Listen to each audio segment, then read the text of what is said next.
Wolf Power, we got 3 running. Joker Man has really lost his form since he came back from Durban. We're not 100% sure why. He's a super sound horse. Even his home at work is not what it used to be. He just went to Durban, ran an average race, and came back and seemed to have lost a lot of his confidence. Like I said, we haven't done a lot of work. I thought it wouldn't be too much for him running back into this race after the Heritage last week. He's come down a couple of points in the rating, which definitely 1.5 kilograms is not going to make him win. But from a good draw and a couple of runs under the belt, back at one of his favorite tracks, he's definitely a horse you can look for improvement, or at very least inspect a little bit of improvement. And then the other boy, Chestnut Bomber, he's a really, really smart 3-year-old. Didn't run a bad race in the Dingons, found himself very far back, and from a bad draw. He's a type of horse that's definitely going to look for further, 1,800 or 2,000 in time.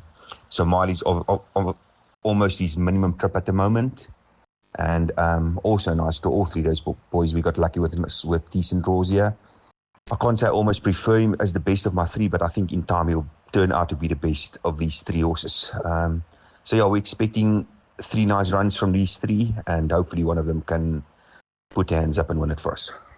Salino Peninsula finds herself in a good space at home. She's fresh, bright, alert.